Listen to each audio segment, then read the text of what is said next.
Jumpa kembali Bapak Ibu Guru. Kali ini saya akan menyampaikan pemahaman mengenai mengapa kurikulum perlu berubah.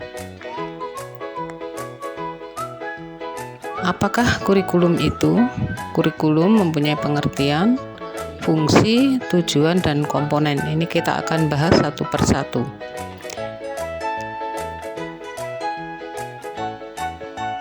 Pengertian dari kurikulum adalah seperangkat rencana dan pengaturan mengenai tujuan, isi, dan bahan pelajaran serta cara yang digunakan sebagai pedoman penyelenggaraan kegiatan pembelajaran untuk mencapai tujuan pendidikan tertentu yang tertuang dalam Sistem Pendidikan Nasional tahun 2003.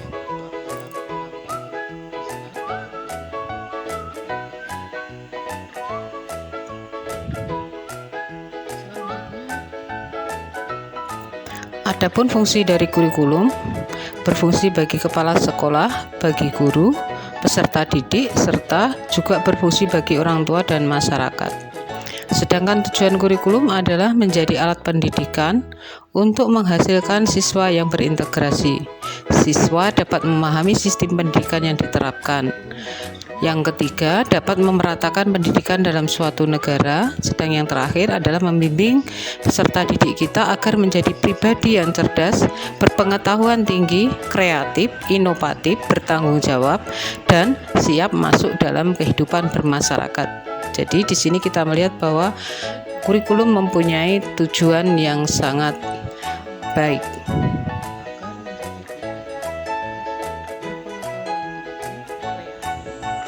Nah, mengapa kurikulum itu berubah? Pertanyaan ini banyak ditanyakan oleh kita sebagai guru. Yang pertama, kurikulum berubah guna mengikuti perkembangan zaman. Yang kedua, menyesuaikan dengan karakteristik sekolah dan kebutuhan dari peserta didik kita. Yang ketiga, agar dapat menyiapkan generasi yang mampu memandang ke depan atau visioner. Itulah sebabnya mengapa kurikulum itu perlu dirubah secara periodik dan berkala.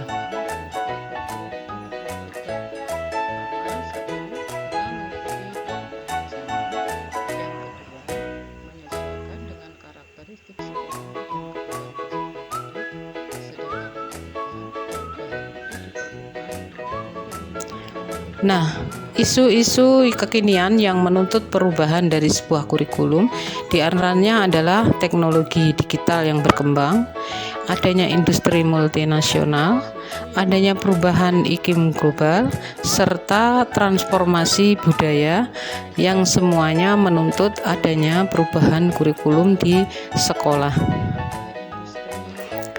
Apa kaitannya kurikulum dengan kebutuhan peserta didik? Kita mengingat kepada filosofi dari Ki Hajar Dewantoro bahwa maksud dari pendidikan adalah menuntut segala kekuatan kodrat yang ada pada anak-anak agar mereka dapat mencapai keselamatan dan kebahagiaan yang setinggi-tingginya, baik sebagai manusia maupun anggota masyarakat.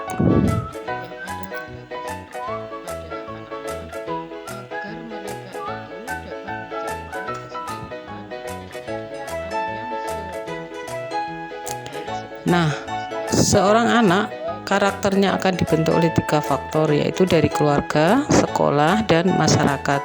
Oleh karena itu, sekolah sangat memerlukan adanya perubahan dari kurikulum tersebut.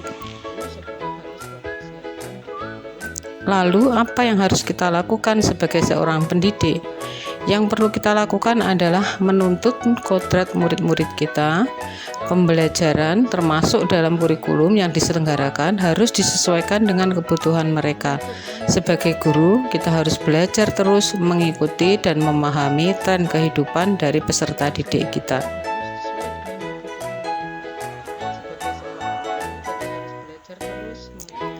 Nah, kenapa harus kurikulum merdeka yang diterapkan saat ini?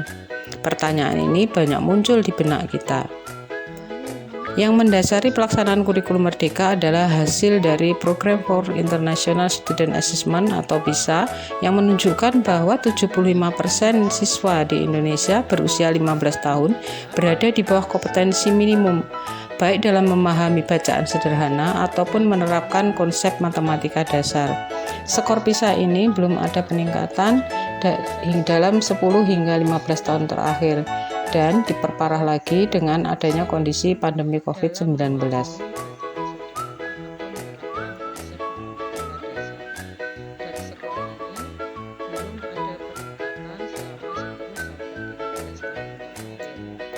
Lalu, bagaimana kedudukan kurikulum dalam sistem pendidikan nasional? Kurikulum ini merupakan bagian terpenting dalam sistem pendidikan nasional. Melalui kurikulum ini, maka tujuan dari pendidikan nasional hendak dicapai. Mari kita simak dari bagian tersebut. Kemudian, kurikulum operasional di dalam satuan pendidikan harus dikembangkan sesuai dengan konteks dan kebutuhan peserta didik dan satuan pendidikan yang bersangkutan.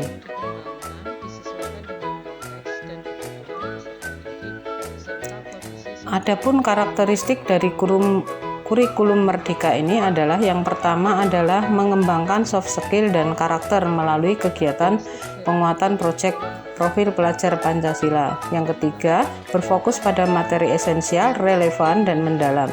Kemudian yang ketiga adalah pembelajarannya yang fleksibel. Yang berikutnya adalah memberikan keleluasan bagi guru untuk melakukan pembelajaran yang sesuai dengan tahap capaian dan perkembangan masing-masing peserta didik.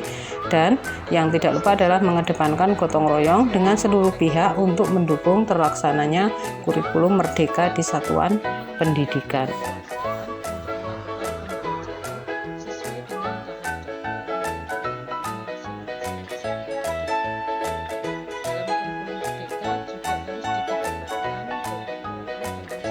Nah, ini adalah regulasi dari pemerintah untuk mendukung implementasi kurikulum Merdeka. Bapak Ibu bisa mempelajarinya di dalam peraturan-peraturan pemerintah berikut ini. Dan selanjutnya ini adalah bahan-bahan bacaan yang perlu Bapak Ibu pelajari untuk mengimplementasikan kurikulum Merdeka di satuan pendidikan kita. Terima kasih atas perhatiannya. Mohon umpan balik dari Bapak Ibu guru hebat untuk perbaikan karya saya ini. Salam semangat guru. Wassalamualaikum warahmatullahi wabarakatuh.